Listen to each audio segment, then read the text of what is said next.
Olá pessoal, bem-vindo a Betfair.net. Vamos falar muito da retomada da Libertadores da América que recomeça na próxima semana. Eu sou o Fernando Fernandes e você sabe, Libertadores da América é Betfair.net. Você pode acompanhar tudo da maior competição de clubes do continente nas nossas redes sociais. Anota aí, no Instagram, Betfair_net, no YouTube, Betfair.net e no Facebook, Betfair.net.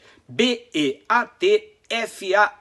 Betfair, não tem erro. E para bater um papo com vocês, um convidado muito especial, Danilo. Lembra dele? Multicampeão da Libertadores, bi pelo São Paulo, invicto pelo Corinthians. Teremos também a presença do Daniel Takata. É o nosso estatístico do IBGE, o cara que transforma os números em informações para você, para uma melhor compreensão, para ficar tudo mais fácil na hora de você analisar o desempenho do seu clube.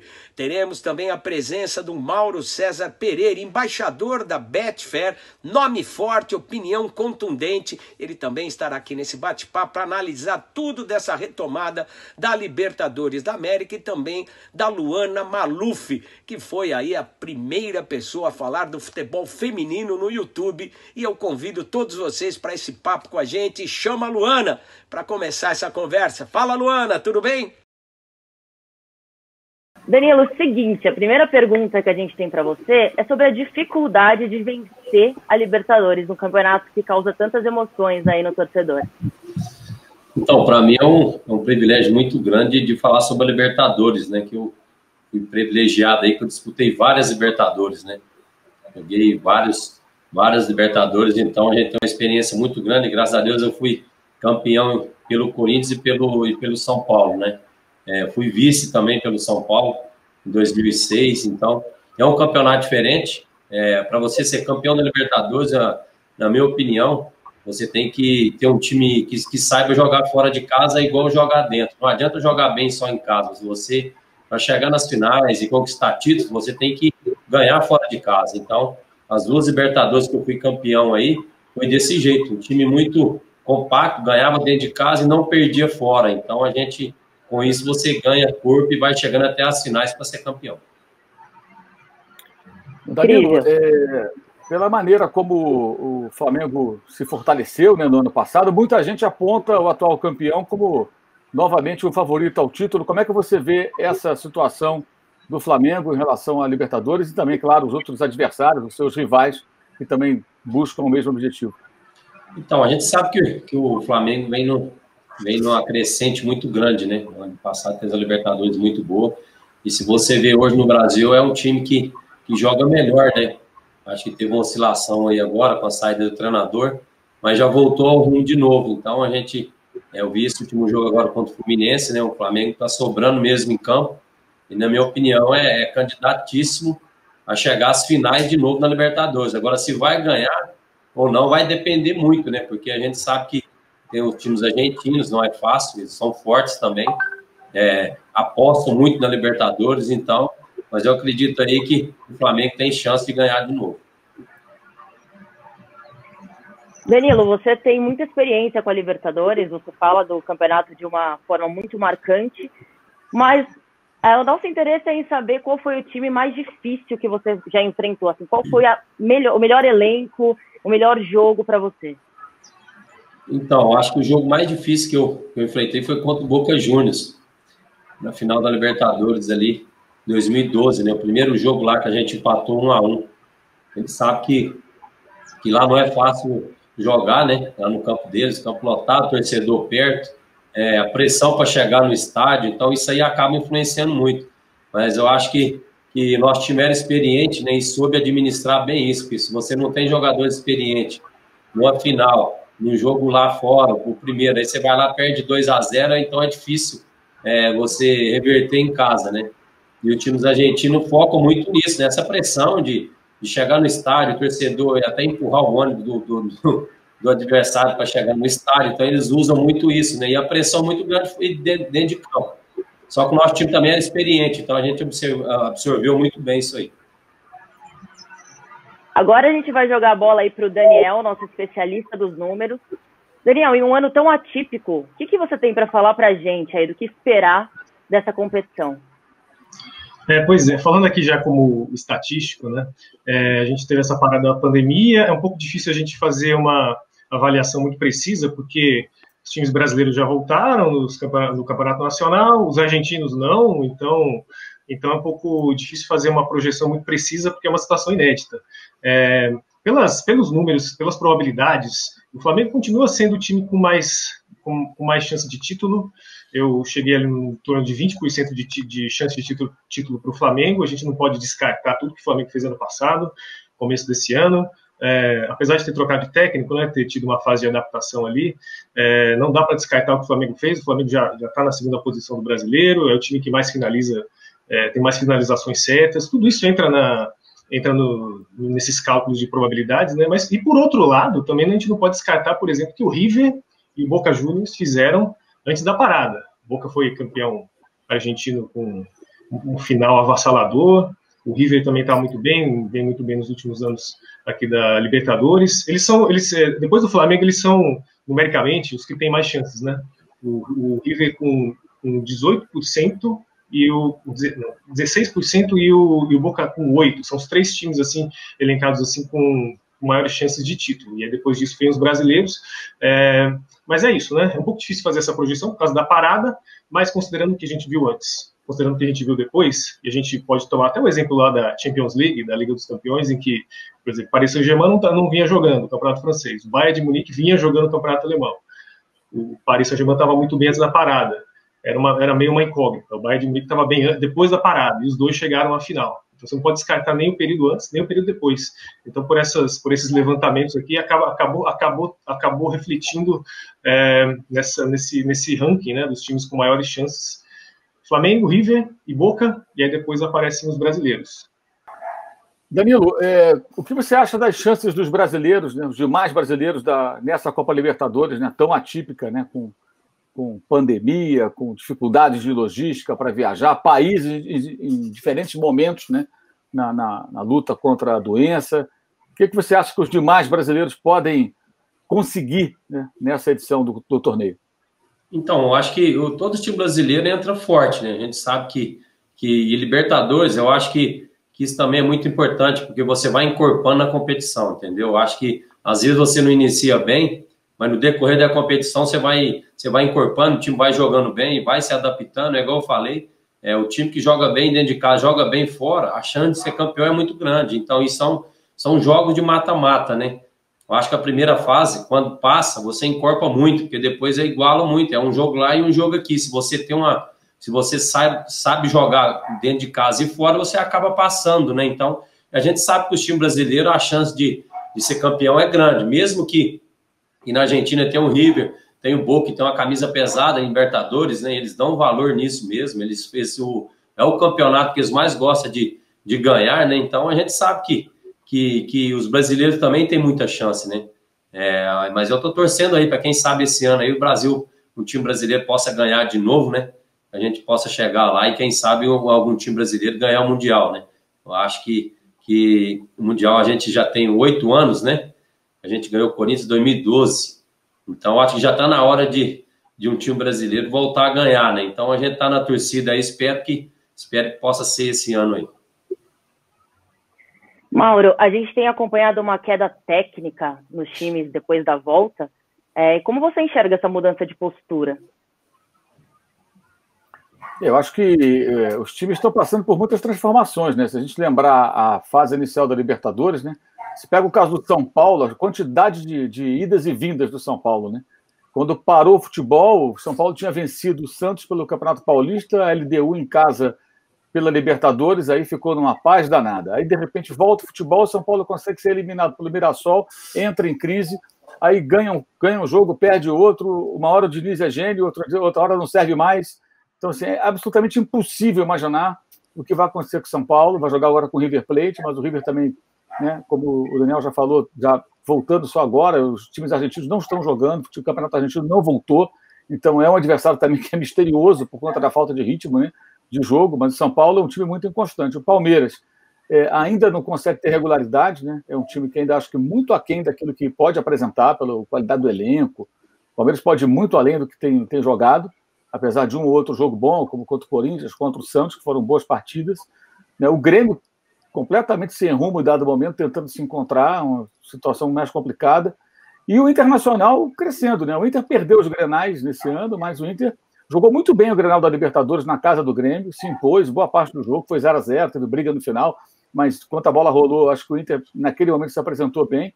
Teve uma dificuldade por conta da interrupção do trabalho do novo técnico, do Eduardo Cudê, mas depois assumiu a liderança do Campeonato Brasileiro e tem feito bons jogos. Acho que é um time que está crescendo, está se fortalecendo.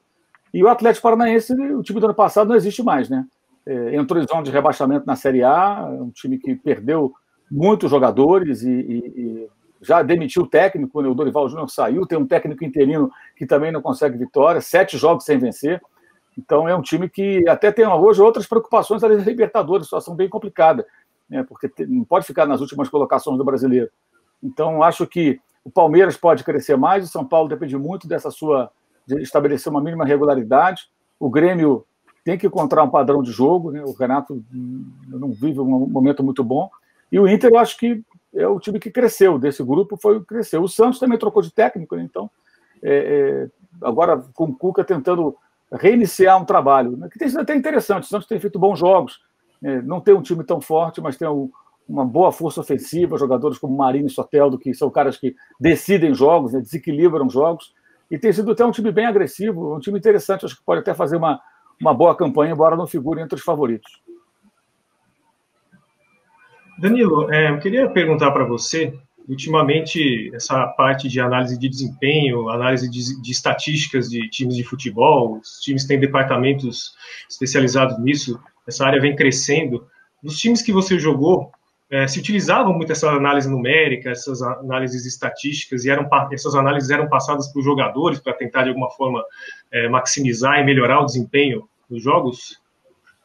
Então, antigamente não tinha, né? Eu acho que quando eu parei o ano passado, uns 2, 3 anos para cá, os clubes vêm usando muito isso aí, né?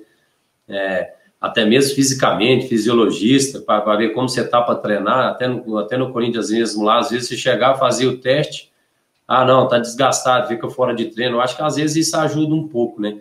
Mas tem vários treinadores que usam muito, finalizar quem mais finaliza, onde mais o adversário faz gols. Eu acho que isso é importante no futebol, né? Você vai jogar contra o adversário, você pega ali, ele vai botar lá antes da pré-eleição que a maioria dos gols sai do lado direito, é o atacante que cruza, então você marca mais. Eu acho que isso é uma coisa que o futebol vem se modernizando, né? E os treinadores acabam usando mais, que acabam mostrando para o jogador aonde que é os pontos fortes de cada equipe. Danilo, a Libertadores é uma competição em que tudo pode acontecer, é sempre imprevisível, e você é o jogador que estava ali trazendo, realizando essa lembrança futura para a gente que está aqui desse lado, mas eu queria saber qual é a sua lembrança mais querida dentro de campo, o seu gol mais especial. Olha, o gol especial que eu tenho 2, foi contra o River, né, no São Paulo 2005, o jogo aqui tava 0-0, né? 0-0. Já tava, eu acho que isso. E o River tinha um grande time, né, naquela época, né? O River era um time a ser batido na Libertadores, né? Então, a gente pegou aquele jogo difícil, eu peguei e fiz o gol aqui, né? Então, aos 30 minutos, depois o Luizão em seguida fez 2-0. Então, nos deu um alívio bom para jogar lá também. E lá no jogo de lá, logo aos 4, 5 minutos, eu também fiz outro gol de cabeça no escanteio. Então, ali eles teriam que fazer 4 gols, né? E a gente sabe que a pressão que é jogar lá, né? Então, acho que esse gol aí foi importantíssimo na minha carreira. E outro também foi na semifinal contra o Santos, né? E o grande time do Santos ali, com o Neymar, com o Ganso, 2012, no Pacaembu, onde a gente tinha ganhado na Vila de 1-0 e veio para o Pacaembu. Acabou o primeiro tempo 1-0 para o Santos. Você imagina a pressão que ia ser o segundo tempo, né? O time deles muito empolgado, muito jogadores jovens. Aí, com certeza, ele ia, na minha opinião, se eu não faço aquele gol no início ali, ia ser um jogo muito complicado para a gente, né? Então, logo no início do segundo tempo, eu tive a oportunidade e fiz o gol de empate. Então, a partir daquele momento ali, nosso time cresceu, né? Aquele ali deu um ânimo a mais para a gente passar, que foi um jogo muito complicado. Ô Mauro, e para você, qual que é o momento marcante da Libertadores para você? Para mim, até o final do ano passado, o momento mais marcante da Libertadores tinha sido a final de 2007. Eu cobri esse jogo lá no velho Estádio Olímpico do Grêmio, e a exibição do Riquelme naquela final Boca e Grêmio, né? Foi uma das maiores atuações que eu vi de um jogador de futebol de perto, assim, uma coisa absurda.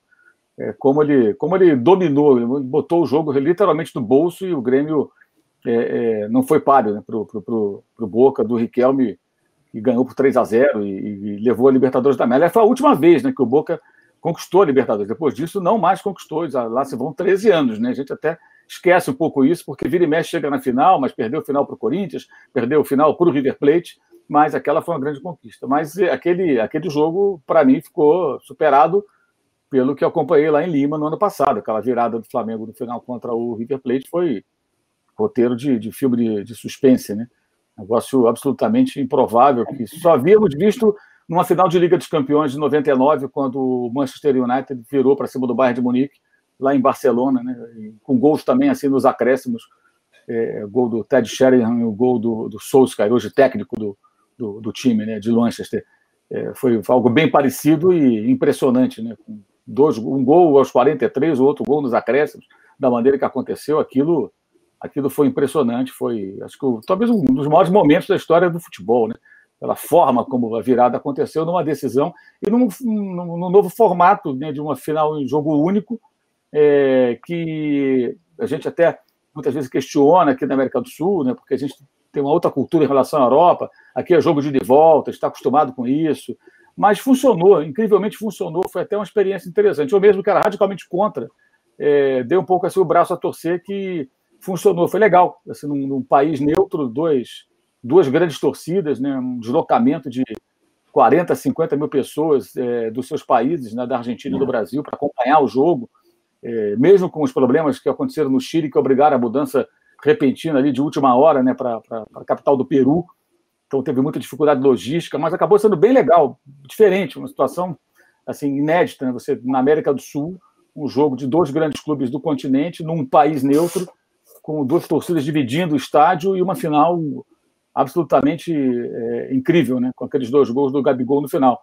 O Gabigol, que, aliás, não estava nem pegando na bola, né? Estava completamente anulado o jogo inteiro e virou o jogo naqueles dois lances. É muito interessante escutar o Mauro contando de como foi a final. Eu também estava lá, e eu não sou torcedora do Flamengo, então era uma experiência mais antropológica, assim. E quando você vive esse momento ao lado da torcida, eu estava bem no meio da torcida do Flamengo, é muito tocante, assim, a forma como é inesperado e como a torcida reage. Eu lembro de ter muitos homens ao meu redor, assim, e eles desabaram no chão e começaram a chorar, e aquilo, pela força do futebol, acaba mexendo muito com a gente, independentemente da torcida, né? Mas eu vou puxar aqui algumas perguntas do público, vou começar com a Nata Guimarães. Eu queria jogar essa de início para você, Danilo. Ela está perguntando se a gente acredita que o River e Boca terão um bom desempenho durante a competição, até pelo menos a semi.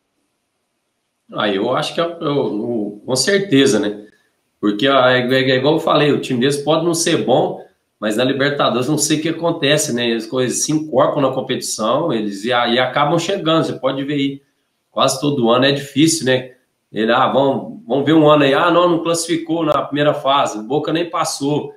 Todo mundo fica naquela esperança, às vezes, quem vai pegar o River, quem vai pegar o Boca, porque a gente sabe que quando eles passam da primeira fase no mata-mata, é time complicado de ganhar. Ele fala que a gente usa na língua do futebol, é time copeiro, né? Time que sabe jogar. Eles catimbam mesmo, ele irrita, eles irritam muito os jogadores. Eu acho que é um ponto forte que eles têm, e nós brasileiros, às vezes, não demorou um pouco para ver isso aí, que é a irritação dentro de campo, de cavar falta e cair. Se eles fizerem um gol para a gente virar, é difícil, porque eles caem, cavam falta, catimba, irrita, demora para bater lateral. E o jogador brasileiro acaba irritando, né? Quer bater rápido, então já acaba tirando um pouco do jogo. Eu acho que com o Corinthians mesmo, uma coisa que a gente fez muito foi isso aí, de preocupar com o jogo. Deixa eles catimbar, vamos fazer o nosso jogo. Você pode demorar a bater o lateral, vai de boa. Procura, vamos concentrar no jogo, esquece a catimba deles. Então, eu acho que a gente foi muito bem para esse jogo por isso. Todo mundo foi tranquilo e falou, deixa esse catimbar, vamos preocupar com o jogo para não tirar a concentração do jogo, que é uma coisa que eles usam bastante e acaba tendo vantagem. Mauro, seguindo na linha da pergunta, a gente tem visto o River muito forte nos últimos anos, não à toa torcedores brasileiros já pediram o Galhardo por aqui. Queria saber de você o que a gente pode esperar do River que vimos no último ano para agora. O River fez os maiores investimentos da sua história nesses últimos anos, né? O Lucas Prato, por exemplo, foi o jogador mais caro já contratado pelo clube, mas começou a enfrentar muitos problemas financeiros, a economia na Argentina está muito mal. Esse período de pandemia, o governo lá teve uma postura bem diferente do governo brasileiro, mas, ao mesmo tempo, isso tem tido muitos impactos, né, na economia, o poder aquisitivo do povo caiu e os clubes estão passando por uma dificuldade muito grande. O River mesmo custou aí a pagar o São Paulo, o próprio Prato ficou devendo, não tinha dinheiro, e agora eles têm uma capacidade, o Danilo destacou algo que eu acho que é importante. Às vezes acontece, né, de um desses times argentinos parece que vai ficar pelo caminho na fase de grupos. Aconteceu com o São Lourenço quando foi campeão. O São Lourenço não tinha nenhuma tradição na Libertadores. O São Lourenço, a sigla do São Lourenço é Clube Atlético São Lourenço de Almagro. E aí os rivais diziam que era Clube Argentino sem Libertadores da América, porque eles nunca haviam vencido. Era o único grande clube da Argentina sem o troféu. E ganhou, né, em 2014, e quase não passou da primeira fase. Se classificou no jogo contra o Botafogo, dependia de fazer um saldo de gols, e tudo classificou e ganhou. Aconteceu também com o River Plate, com o Boca, chegando à final, né, há 2 anos, e na fase de grupos o Palmeiras poderia ter eliminado o Boca se perdesse eliminado entre aspas, né, se perdesse para o Júnior Barranquilla. O próprio River também, quando ganhou pela última vez, correu o risco de eliminação, se classificou com dificuldade, porque eles entendem muito bem a competição, no sentido de que a fase de grupos não tem nenhuma relação com o que vem depois. Se você passa dali, você tem a condição de se reestruturar, e outra coisa, a temporada lá é diferente, né? É sintonizada com a temporada europeia. Então é muito comum que, como a Libertadores acaba no final do ano, os times brasileiros estão no final de temporada e eles estão no meio. Então estão no momento que eles estão começando a ganhar mais ritmo, mais conjunto. Então é normal que os times argentinos até tenham uma dificuldade, às vezes, na fase de grupos, porque é justamente ali que eles estão afinando as suas equipes. Mas eles têm realmente um entendimento muito bom disso, eles não sofrem muito. Passou raspando na fase do grupo, tudo bem, classificou, agora é outra conversa. E eles vão trabalhando em cima disso, né? O próprio River passou por 2 traumas, né? Além de perder, como perdeu a final da Libertadores de 2019, perdeu agora, antes da pandemia, o título argentino para o rival, para o Boca, de uma maneira terrível, estava muito à frente, e aí na reta final começou a tropeçar, e na última rodada empatou em Tucumã contra o Atlético. O Boca venceu o seu jogo contra o Ginásio do Maradona, né, que é o técnico, e foi campeão. Então foi um título que escorreu entre os dedos. Aí você fala, agora o River do Galhardo vai entrar em crise. Aí foi lá o Binacional jogar em Belo Horizonte, o time que venceu o São Paulo, né, lá na altitude, no Peru, e meteram 8-0 nos caras, dias depois, quer dizer, não teve ressaca. Aqui é outra história, Libertadores. Então, Binacional, você vai pagar por isso. 8-0 e goleou o adversário. E a gente imaginava que o River pudesse entrar, mesmo com o adversário fraco, né, sem altitude, um pouco enfraquecido ali, porque é demais, né? Perder 2 títulos assim, um título dos acréscimos, Libertadores, aí meses depois, para o maior rival, você perde um título que estava ganho, estava nas mãos, isso sempre deixa marcas. Mas não, eles conseguiram reagir rapidamente. Só que agora, com essa parada muito longa, né, eles vão ter uma dificuldade maior, acho eu, para conseguir adquirir um bom ritmo de jogo, tudo. E a questão econômica, né? Eles realmente estão com problemas financeiros sérios na Argentina, e isso pode afetar bastante. Todo mundo está, né? Mas lá a situação é pior do que a situação daqui, pelo menos em relação aos clubes mais estáveis economicamente. Eu vou citar aqui Flamengo, Palmeiras, Atlético Paranaense e Grêmio, por exemplo, que entre os times da Libertadores são, acho que, aqueles que têm uma condição econômica mais estável, né? Embora o Atlético tenha desmanchado todo o seu time. Mas não se brinca com os times argentinos na Libertadores de forma alguma. Sei bem, Palmeiras descobriu isso nos últimos anos aí. O João Freitas, 1906, perguntou se todos os clubes brasileiros conseguirão passar a fase de grupos. E aí eu queria saber do Daniel o que os números dizem sobre isso. Então, os jogos que já aconteceram na Libertadores antes da pandemia, com certeza tem um peso nessas chances de classificação. E isso se reflete até mesmo nas chances de título. Porque os números aqui das probabilidades, o ranking das probabilidades, né? O Flamengo é o time que tem maior chance entre todos os clubes, mas entre os brasileiros depois vem Inter, Palmeiras, Grêmio, Santos, Atlético Paranaense e São Paulo, nessa ordem, né? No Campeonato Brasileiro as coisas já começaram a tomar uma cara, a gente vê que os 4 primeiros colocados já são times que estão na Libertadores, né? O Inter, o Flamengo, São Paulo e Palmeiras, e só que de todos esses times brasileiros, só o São Paulo acabou perdendo um jogo nos primeiros jogos, que foi contra o Binacional, né, do Peru. E aí o São Paulo está ali em uma condição um pouco delicada, porque vai jogar com o River, e se perde esse jogo, e é um jogo difícil, pode ficar um pouco atrás na briga por classificação. Já vai ter disputado 3 jogos e tem 3 jogos a se disputar. Por exemplo, o Flamengo e o Palmeiras, que ganharam seus 2 primeiros jogos, se perder o próximo jogo, não fica em uma situação tão delicada. Então isso acaba se refletindo ali, até mesmo nas chances de título. Pelo que a gente viu, certamente todos os times brasileiros têm chances de classificação. Opinião pessoal minha, acho que todos vão se classificar. Mas essa vacilada que o São Paulo deu no primeiro jogo ali contra o Binacional pode fazer com que ele fique em uma situação um pouco complicada em relação aos outros times. Então, por isso que isso acaba se refletindo ali nas chances de título de todos eles. A pergunta do Bruno Mencarini 99 na opinião de vocês, na nossa, quem é o grande favorito e quem pode surpreender? Vou começar com você, Danilo.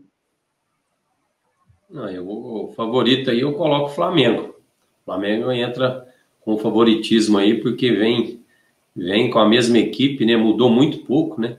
Mudou poucos jogadores do ano passado para cá, já tem uma base que já jogam junto, eu acho que isso aí faz diferença, né? E uma e outra equipe pode chegar aí, é difícil a gente falar, mas vou colocar aí o River, o Boca, com certeza é time que vai chegar para brigar. Mauro, Flamengo como favorito é unanimidade? Eu acho que é natural que assim seja, né? Pelo que o time fez no ano passado, como disse o Danilo, não perdeu jogadores, na verdade contratou jogadores, né? Perdeu um zagueiro, contratou 2, e contratou jogadores para todos os demais setores do campo, meio campo, ataque, só não contratou goleiro, né? Contratou zaga, meio campo, perdeu um lateral, contratou outro, imediatamente, assim, do mesmo nível, ou até melhor, talvez, no caso o Rafinha saiu, chegou o Isla, mais jovem até. E então, de fato, e assim, a vantagem que o Flamengo, o Palmeiras, por exemplo, tem nessa Libertadores é que são clubes que não sofrem na parte econômica como a maioria, por conta da pandemia. Eles têm um estofo maior para aguentar o tranco, para aguentar a pancada da perda de receita. Você não tem bilheteria, muito tempo sem poder jogar, o impacto é evidentemente muito grande, mas esses clubes têm uma condição melhor para suportar. Então, você consegue manter os salários em dia, você consegue pensar, olhar o mercado e buscar um jogador ou outro que pode ajudar o elenco, enquanto outros clubes não. Sofrem com mais dificuldade para isso, né? Acho que esse é um ponto muito importante.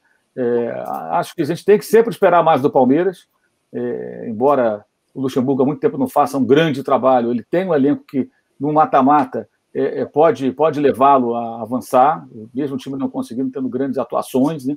Os argentinos, já falei, acho que depende muito aí de como eles vão lidar com as dificuldades do país até, né, nesse momento.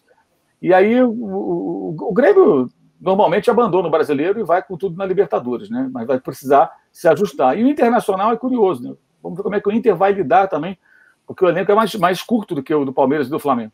Como é que o Inter vai lidar com a situação em que ele está liderando o campeonato, mesmo que amanhã perca a liderança, vai continuar certamente ali no bolo dos mais bem colocados e dividindo atenções, né, por conta do elenco mais enxuto, porque vamos ter semanas bem pesadas, né?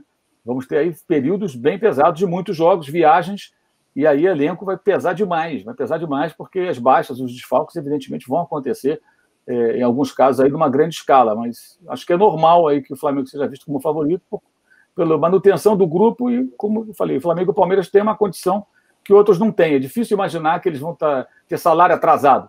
Hoje é uma coisa improvável que aconteça. Por exemplo, né, que é um problema muito comum, né, na América do Sul, não é só no Brasil, não. Daniel, e você que está sempre mergulhado nos números aí, buscando respostas, quem pode ser a grande surpresa? A grande surpresa? Bom, eu vendo aqui analisando pelas campanhas e pelo que os times já mostraram na Libertadores e pelo que eles vêm mostrando no retorno aí dos campeonatos nacionais, eu indico aqui, até apareceu no meu ranking aqui com uma probabilidade razoável, assim, até melhor, por exemplo, que o Santos, o Independiente Del Valle do Equador, porque é um time que vem aparecendo para a gente nos últimos anos, começou bem a Libertadores, está no grupo do Flamengo, né? Ganhou seus 2 jogos por 3-0, vem vindo bem ali no Campeonato Equatoriano. Bom, a gente já teve equatoriano ganhando a Libertadores, né, que foi a LDU, e aí o Independiente quer repetir esse feito. Eu não diria que eu colocaria minhas fichas no Independiente Del Valle, mas se for para apontar uma possível surpresa, e é muito difícil realmente, dado o cenário atual, na pandemia e os times voltando agora, é muito difícil realmente, né? Falar de Boca, de River, de Grêmio, né? Esses times até a gente espera que eles cheguem mais longe mesmo. Mas eu indicaria que o Independiente Del Valle, não sei se todos concordam aqui. E eu queria também perguntar para você, Luana, qual time que você acha que é o favorito? Você acha que o seu Palmeiras tem chance? Olha, o Flamengo, para mim, está na distância abissal, assim, de futebol do Palmeiras, ainda que a gente tenha que cobrar o Palmeiras. Mas hoje é um time muito dependente dos seus meninos, assim, porque apresenta poucas ideias dentro de campo. E me preocupa um pouco essa relação da juventude com a Libertadores, porque é um campeonato que exige bastante da cabeça, né? E eu não sei o quanto esses meninos, apesar de não ter torcida, conseguem levar isso com leveza. Então é um questionamento que eu faço, mas ainda assim acho que esse sangue novo no Palmeiras está trazendo uma representatividade com a camisa e uma proximidade com a torcida que não se via há algum tempo. Mas, de surpresa, eu vou mais para o Inter, assim. Acho que concordo com o Mauro em relação ao elenco curto, é mais preocupante, mas pelas ideias do Kudê e pelo que tem apresentado no cenário brasileiro hoje, Thiago Galhardo em ótima fase, né? Então, vou nessa. Flamengo favorito, Palmeiras uma dúvida, mas tem que ir longe, por obrigação, e Inter como surpresa. Agora, vamos para a última pergunta, que é qual o sentimento de vocês para essa volta? Como está a ansiedade com a retomada dessa competição? Danilo, conta pra gente. A gente fica ansioso aí, né, para voltar logo, né? Além de eu ter jogado hoje aposentado, mas a gente tem o jogo de Libertadores é diferente, né? Igual eu te falo, igual você citou bem aí, às vezes a gente fala que o Flamengo é o Boca, mas daqui a pouco a história da Libertadores mostra isso, que às vezes sempre tem uma surpresa, sempre vai aparecer um time aí que ninguém aposta, que começa a jogar bem dentro de casa, começa a jogar bem fora, jogar porque é uma competição diferente, ele se adapta a jogar essa competição e acaba chegando nas finais como favorito. Esse ano da LDU mesmo aí, foi um ano que ninguém falava, a LDU veio chegando e foi campeão. Então, sempre aparece isso aí. Once Caldas, você lembra, né? Na época do São Paulo, 2004, Once Caldas foi campeão, tirou a gente lá, São Paulo, naquele ano. Você vê, quem apostava no Once Caldas? Um time lá da Colômbia, do nada apareceu, começou a ganhar dentro e fora, incorporou e foi campeão. Então, a gente fica louco para voltar aí, porque além de jogar, eu também adoro assistir jogo da Libertadores, porque é um jogo diferente. Daniel, e você? Bom, a expectativa é muito grande, principalmente depois do que aconteceu ano passado, com a Libertadores pela primeira vez tendo final em um jogo só. E a gente, né, comparando com a Liga dos Campeões da Europa, final em um jogo só, sempre acontecem coisas incríveis, né? O Mauro já citou aquela final do Bayern contra o Manchester United, com virada nos últimos minutos, nos acréscimos. Teve o milagre de Istambul lá com Milan e Liverpool, e vários jogos com final única que acontecem coisas inesperadas, né? Real Madrid empatando no último minuto contra o Atlético de Madrid em 2014, né? E vencendo. Então eu fico bastante na expectativa para ver como é que vai ser se desenrolar, não só dessa Libertadores, mas das próximas também, em termos de jogo único. No ano passado foi uma final incrível, o Flamengo virando ali nos acréscimos, e isso, para mim, gera uma expectativa muito grande. Será que a gente vai ter também coisas incríveis acontecendo na final mais uma vez? Esse é o meu sentimento. Mauro, para você a pergunta é um pouquinho diferente, até uma curiosidade minha. Você sempre cobra o bom futebol no cenário brasileiro corretamente. E tem sido um pouco difícil com a questão da volta dos jogos, a parte física. Pela Libertadores ser um campeonato que mexe mais com os ânimos, a gente pode esperar jogos melhores? Eu acho que essa Libertadores ela é atípica, né? Por conta da ausência da torcida, né? Que já muda, ainda mais na Libertadores. O fator campo é muito importante. Você não tem torcedor no estádio, isso já vai gerar aí um cenário completamente diferente, completamente novo, né? Alguns times que dependem muito do fator campo vão perder uma arma poderosa. Talvez o seu principal jogador, digamos assim, né? Porque os visitantes vão poder se sentir mais à vontade. A única vantagem é você não viajar e você conhecer o gramado, o piso. Mas depois de 15 minutos, o cara se sente à vontade, não tem torcida, não tem pressão. E isso, evidentemente, vai pesar também. Será um cenário diferente do normal. Algumas coisas, de repente, novas vão surgir. Eu acho também que é compreensível que as equipes não consigam render tudo aquilo que poderiam numa outra situação, por conta de tudo que está acontecendo. Os jogos apertados, o calendário mais justo ainda do que o normal, já é um calendário pesado aqui no Brasil, por exemplo. Mas acho que quem tem bons jogadores pode jogar bem. Jogar bem significa o quê? Defender bem e atacar bem. Não rejeitar a bola. Eu acho que são 3 pontos fundamentais. Você não tem nojo da bola, você sabe se defender, você vai bem no ataque, você joga bem. Aí tem várias maneiras de se jogar um bom futebol, né? Muito se fala, o jogo bonito. O jogo bonito é subjetivo. O que é bonito para um pode ser feio para outro. Não é essa, acho que é a discussão.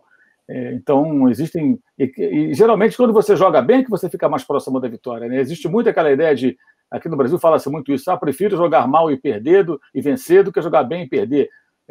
Isso é uma distorção. Né? Como se fazer o trabalho mal feito aproximasse do sucesso. É o inverso. Quando você trabalha bem, você fica mais próximo do sucesso. Quando você joga bem, você está mais próximo da vitória. Circunstancialmente, ocorre de um time jogar mal e vencer.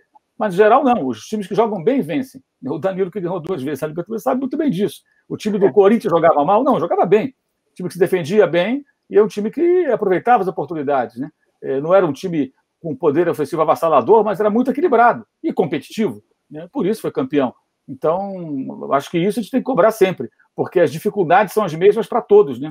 E muito parecidas. Todo mundo está envolvido nesse calendário louco, apertado e sofrendo as consequências da pandemia, né? Eu digo do ponto de vista profissional, né? Dificuldade para trabalhar, os cuidados que tem que ter, as viagens mais complexas e tudo mais. Então, acho que jogar bem, tentar jogar bem, procurar fazer o melhor é obrigação de todos os profissionais de qualquer área. No futebol não é diferente. Mas é claro que é pouco provável que esses times rendam tudo aquilo que, em tese, poderiam render, justamente por conta das dificuldades inerentes a esse momento agora. Mas eu fico sempre na expectativa de que tenhamos bons jogos. Né? A última final foi uma final de 2 ótimas equipes. O River Plate é um ótimo time e o Flamengo também. Então, 2 tempos distintos, um domínio do River no primeiro tempo, o Flamengo no segundo, o River marcando o Flamengo como nenhum time brasileiro conseguiu fazer o ano passado, impondo dificuldades imensas para o Jorge Jesus, duelo de 2 grandes treinadores, né? Um mais velho, outro muito jovem. Eu acho que tudo isso faz com que esses jogos da Libertadores fiquem muito mais interessantes, muito mais atraentes. É isso que a galera quer ver, acho eu. Muito mais do que 2 times dando bico na bola, se defendendo e torcendo para achar um gol de bola parada. E não é isso que nos faz se apaixonar pelo futebol. Eu concordo completamente. Inclusive, só uma curiosidade. Eu hoje encontrei, por um acaso, uma entrevista do Galeano para a Folha, acho que em 95, e ele falava a seguinte frase, que agora, né, ele falou, mas agora sou um mendigo do bom futebol, vou com o chapéu na mão implorando, me dá uma boa jogada, pelo amor de Deus. Não interessa a equipe ou o país que brinde com esse milagre de jogar um bom futebol. E para mim é muito isso. Acho que hoje em dia, na situação que a gente está, até pela pandemia, e que está realmente difícil ter bons jogos, a gente chega lá e fica implorando na expectativa de aparecer algo que brilhe os nossos olhos. Espero que a Libertadores cause isso e que tenha essa chaminha aí dentro dos times e dos jogadores. Queria muito agradecer a presença de vocês, Mauro, Daniel. Danilo, prazerzaço ter um multicampeão aqui com a gente.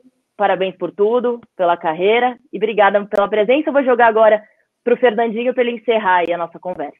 É isso aí, minha gente. Quer saber de Libertadores da América? Já sabe o endereço, é betfair.net. Estamos chegando ao fim desse nosso bate-papo. Queria agradecer ao Danilo, Daniel Takata, ao Mauro César Pereira e também à Luana, e principalmente a você que esteve aqui com a gente participando desse bate-papo sobre o recomeço da Copa Libertadores da América, que recomeça na próxima semana, e a gente conta com você no próximo episódio, no nosso próximo bate-papo na betfair.net. É isso aí, valeu, muito obrigado, até a próxima.